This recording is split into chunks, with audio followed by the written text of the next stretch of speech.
Selamat pagi pemirsa, apa kabar Anda hari ini? Senang sekali dapat menjumpai Anda dalam berita Papua hari ini. Saya Yuni Rumbarar bersama tim redaksi telah menyiapkan sejumlah berita menarik dan aktual untuk Anda. Berikut 3 berita utama.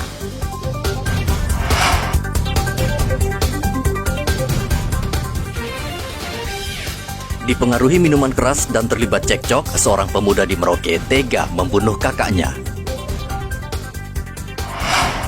Teror kelompok kriminal bersenjata telah menewaskan 37 warga selama tahun 2023. Antrean kendaraan masih terjadi di sejumlah SPBU di Merauke, meski pihak Pertamina sudah menambah stok Pertalite dan solar.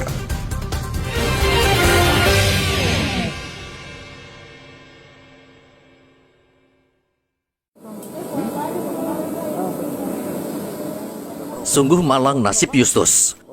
Pria berusia 23 tahun dan mahasiswa semester akhir perguruan tinggi di Merauke, Papua Selatan ini tewas di tangan adik kandung.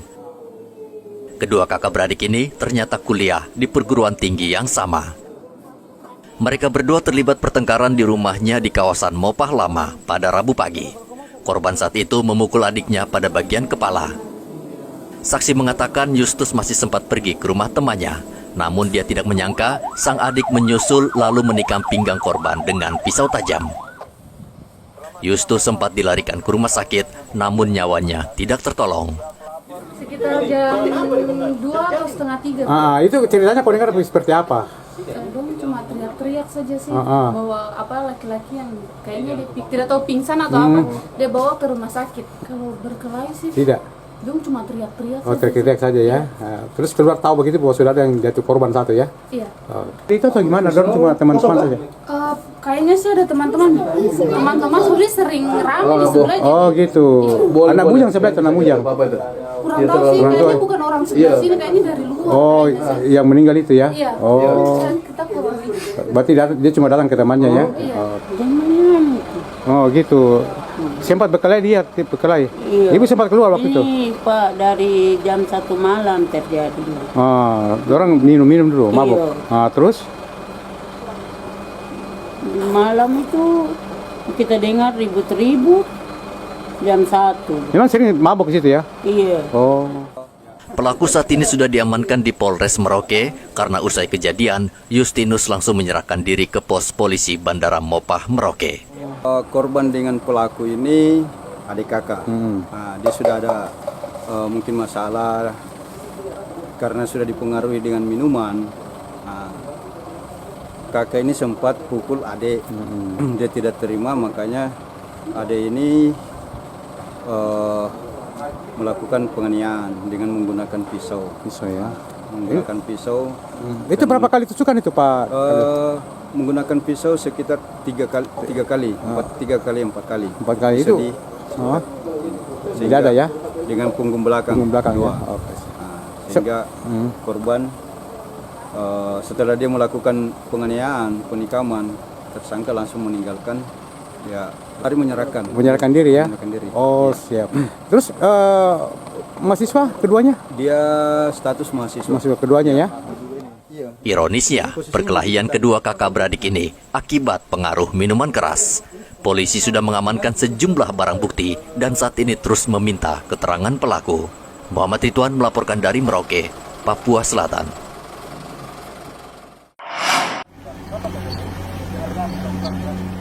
Satgas Operasi Damai Kartens merilis data yang menyebutkan kelompok kriminal bersenjata selama 2023 melakukan tindakan kriminal menonjol 204 kasus.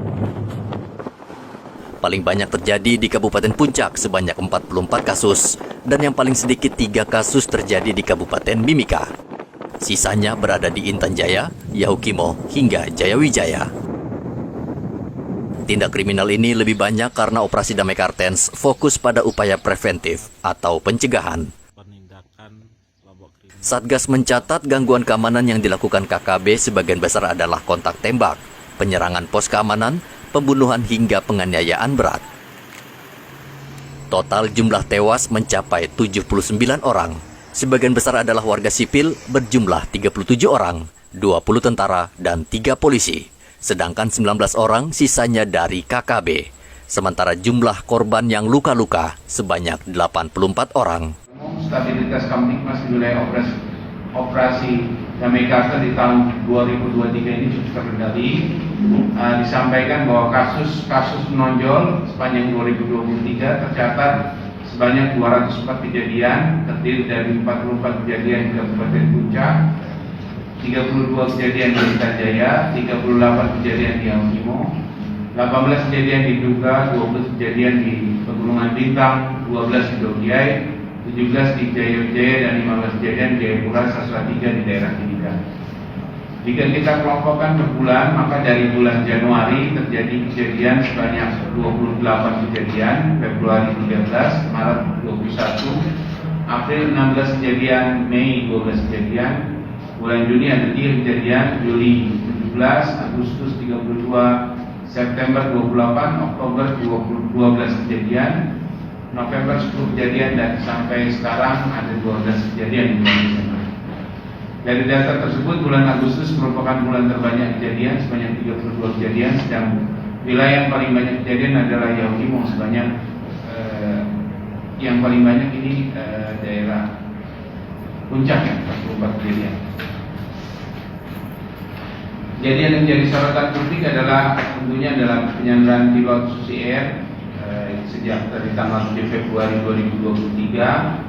Kemudian ada satu kasus pembunuhan aktivis HAM dan aktivis perempuan, Misel Polisi Doga, 28 Agustus 2023. Aparat juga menyita 32 pucuk senjata api dan ribuan butir amunisi, serta puluhan senjata tajam. Bahkan aparat berhasil menguasai 42 markas KKB. Igobat Momolin melaporkan dari Mimika, Papua Tengah.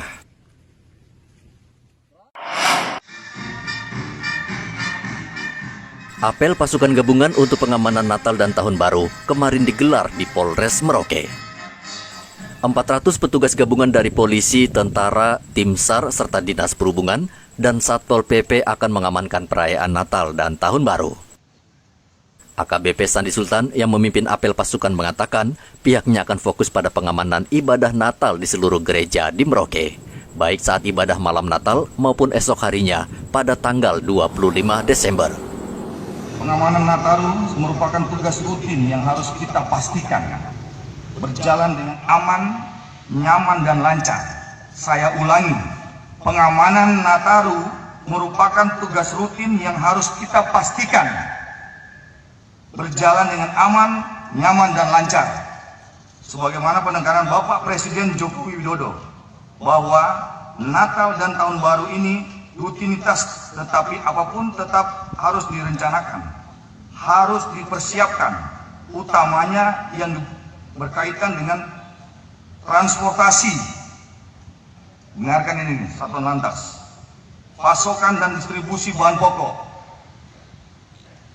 Hal tersebut penting karena momentum Nataru telah menjadi bagian tradisi masyarakat Indonesia yang berimplikasi terhadap meningkatnya mobilitas masyarakat. Kapolres meminta anggota yang melakukan pengamanan mewaspadai pengendara yang mabuk akibat minuman beralkohol, serta memantau arus mudik di pelabuhan penyeberangan dan sejumlah titik. Muhammad Ridwan melaporkan dari Merauke, Papua Selatan.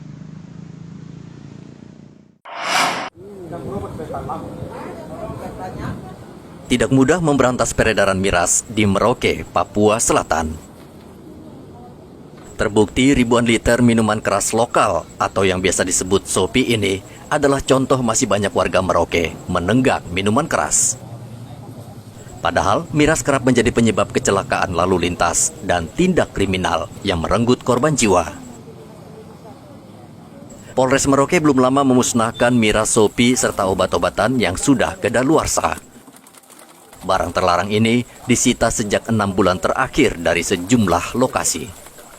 Dari 6 bulan ini, ya, dari bulan Juli sampai dengan Desember ini, kita musnahkan miras kurang lebih 2.000 liter, ya, yang terdiri dari botolan kecil, kemudian ada yang baskom yang besar-besar ini. Nanti rekan-rekan bisa ambil dokumentasinya, bisa lihat, ya. Jumlah keseluruhannya 2.000 liter. Pak, dari pemusnahan ini tentu kan pasti ada pemiliknya, mungkin sudah ada yang diproses kah atau seperti apa, Pak? Iya, betul ada. Ada 7 orang lagi dalam proses penjualan miras ini, ya. Mulai dari bahannya, ya, yang dilarang sampai dengan mirasnya dengan jumlah yang banyak, gitu. memproduksi, ya, seperti itu. Sementara itu di kota Jayapura, Polresta Jayapura memusnahkan ribuan botol minuman keras dan narkoba. Minuman keras yang dimusnahkan sebanyak 992 botol dan ganja seberat 46 kg. Pemusnahan ribuan botol minuman keras ini dengan cara dipecahkan dan dimasukkan ke dalam lubang menggunakan ekskavator, sementara narkotika dengan cara dibakar. Untuk hari ini kita Polresta Jayapura Kota memusnahkan 992 miras, 35 gram sabu, dan 46 gram ganja, tadi 150 butir pil yang kita musnahkan sama-sama di tempat ini tadi. Di Kabupaten Kepulauan Yapen, polisi juga memusnahkan 197 botol minuman keras ilegal dan 16 jerigen minuman keras oplosan. Musnahan barang bukti berupa minuman keras dan juga ada beberapa benda-benda yang hasil sitaan dari kejaksaan yang sudah memiliki hukum tetap dan juga dimusnahkan. Adapun hasil yang kami peroleh pada hari ini untuk dimusnahkan berupa minuman keras merupakan hasil dari kegiatan rutin yang ditingkatkan. Dalam hal ini pihak Polres Kepulauan Yapen serta TNI melaksanakan patroli di akhir tahun. Awal bulan November kemarin kami sudah melaksanakan patroli dan juga razia terhadap minuman keras. Kami akan berlanjut terus sesuai dengan tugas pokok dan fungsi kita masing-masing, sehingga kita juga merasa aman, nyaman, masyarakat juga tetap merasa aman dan nyaman untuk ketertiban di Kabupaten Kepulauan Yapen. Saya berharap untuk kita semua, khusus untuk masyarakat, edaran saya sudah kasih keluar untuk itu. Tolong di suasana Natal ini mari kita sama-sama mencari kasih, kebersamaan, kedamaian, ini yang kita jaga dan menghindari dari minuman-minuman yang beralkohol sehingga tetap aman dan tidak ada efek-efek negatif yang dapat merugikan masyarakat sendiri. Polisi dan kejaksaan juga memusnahkan barang sitaan seperti amunisi dan bahan peledak yang sudah berkekuatan hukum tetap. Tim Liputan melaporkan dari Merauke, Kota Jayapura, dan Yapen.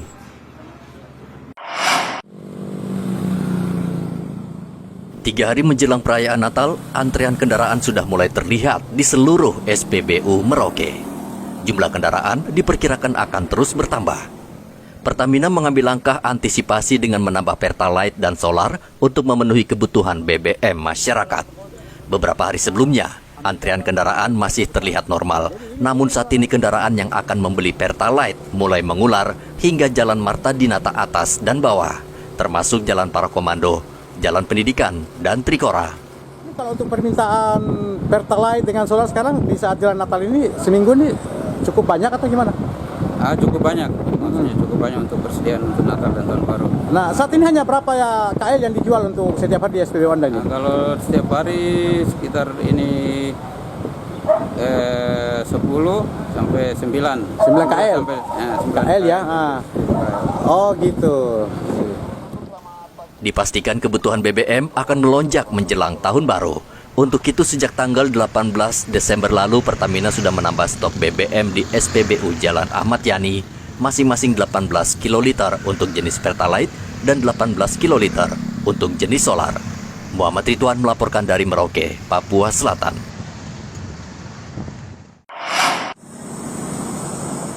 KPU Merauke memperkirakan surat suara untuk wilayah Merauke, Papua Selatan akan tiba pada tanggal 6 atau 7 Januari 2024. Saat ini surat suara di Surabaya dan proses dikirim ke Merauke.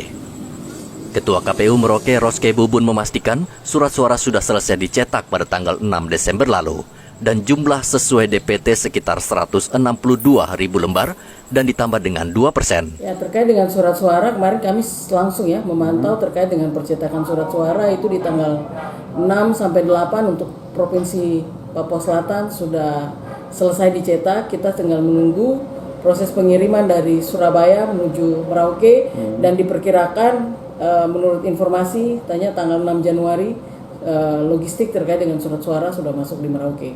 Dan dalam proses ini terkait dengan surat suara ini sudah dilipat 2 dan di kabupaten nanti kita akan menyelesaikan untuk lipat 3 kali lipatan. Itu sudah selesai. Ya.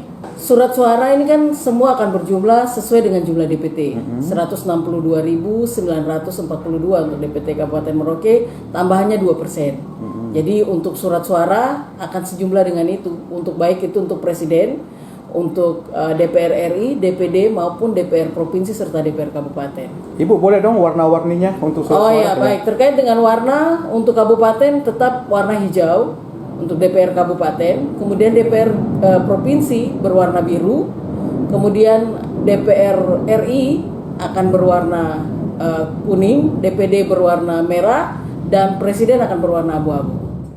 Menurut KPU, surat suara untuk pemilu mendatang ada 5 lembar yang akan dicoblos pemilih, yakni warna hijau untuk kabupaten, warna biru untuk provinsi, kuning untuk DPR RI, warna merah untuk DPD, dan warna abu-abu untuk presiden. Muhammad Ridwan melaporkan dari Merauke, Papua Selatan.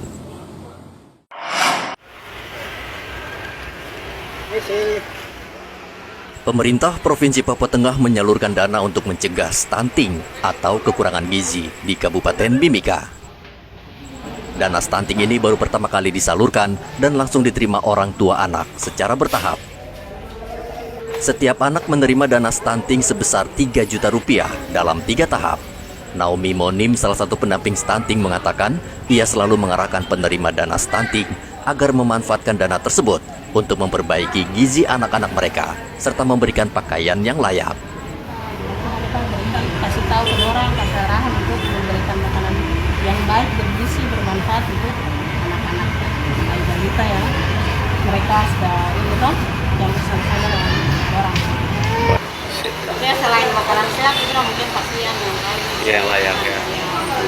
Anak-anak sekarang toh, samping menurun, jangan lagi. Biar anak-anak lebih sehat. Tenang, selalu lagi. Kenapa? Ya, kita bantu kalau nggak punya mau makan apa anak. Ya, kita orang miskin. Ya, bukan untuk kita dulu. Kita punya kerja ini. Tuhan jangan bantu kami yang ini masih baik ini. Menurut data kantor pos Mimika, ada 600 anak penerima dana stunting di Kabupaten Mimika.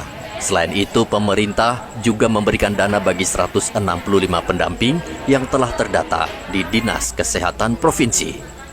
Jadi untuk datanya itu, untuk pendamping itu ada 165 pendamping dan 616 anak. Dengan alokasi bulan Oktober, November, dan Desember selama 3 tahap. Jadi tahap yang pertama kita keluarkan sebesar 1 juta untuk sang bayi, dan untuk pendamping itu kita dananya memang dari Dinas Kesehatan Provinsi Papua Tengah itu beda-beda. Jadi ada yang dapat 500, ada yang dapat 750, dan ada yang dapat 1 juta, bahkan ada yang dapat sampai 1,5 juta per tahapnya. Jadi untuk tahap pertama ini alokasi dananya per orangnya seperti itu. Untuk tahap keduanya itu kita langsung disatukan antara tahap 2 dan tahap 3, yaitu bulan November dan Desember. Jadi untuk mendapatkan dana ini, warga antre di loket kantor pos Mimika dengan didampingi petugas pendamping. Pemerintah Kabupaten Mimika akan terus melakukan sosialisasi mulai dari tingkat kampung, distrik hingga kota untuk menekan kasus stunting di Kabupaten Mimika.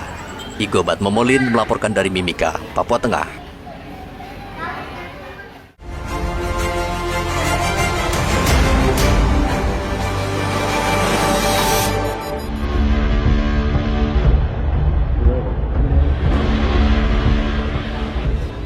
Aibda Jendri yang terlibat perampokan uang 225 juta rupiah serta emas 300 gram ditangkap polisi di Makassar, Sulawesi Selatan.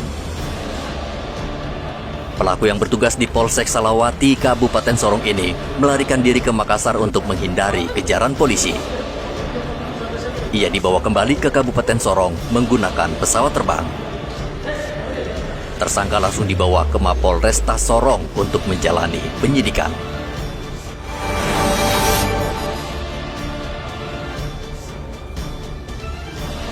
Bribda Tandi Pigai, anggota Polsek Getentiri, Bovendigul yang bertugas di perbatasan Indonesia Papua New Guinea, terbaring koma di Rumah Sakit Umum Daerah Merauke. Ia dikeroyok sejumlah pemuda yang sedang mabuk di kampung Getentiri, Bovendigul.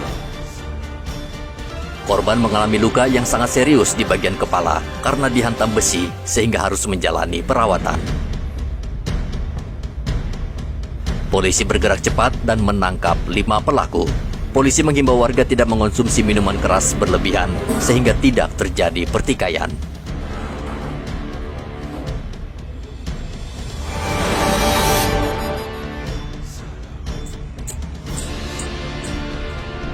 Pesawat kargo milik Trigana Air gagal take off atau lepas landas di Bandara Sentani, Kabupaten Jayapura.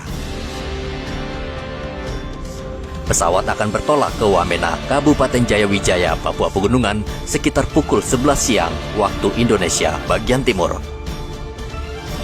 Namun ban pesawat yang membawa sembako pecah, sehingga pesawat tidak bisa lepas landas.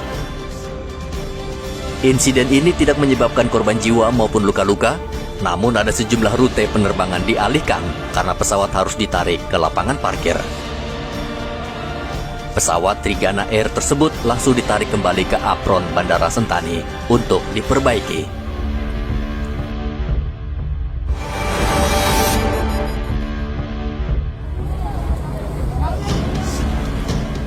Dermaga Yosudarso Merauke dipadati ribuan penumpang yang ingin mudik atau pulang kampung merayakan Natal dan Tahun Baru.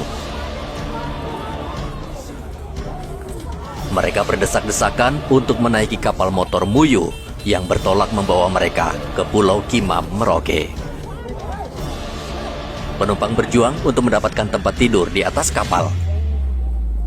Bahkan tidak sedikit dari mereka memanfaatkan dek kapal agar bisa beristirahat. PT Angkutan Sungai, Danau, dan Penyeberangan Merauke memiliki 2 kapal untuk melayani warga yang mudik ke pulau-pulau terluar dan terjauh, yakni kapal motor Muyu dan kapal motor Bambit.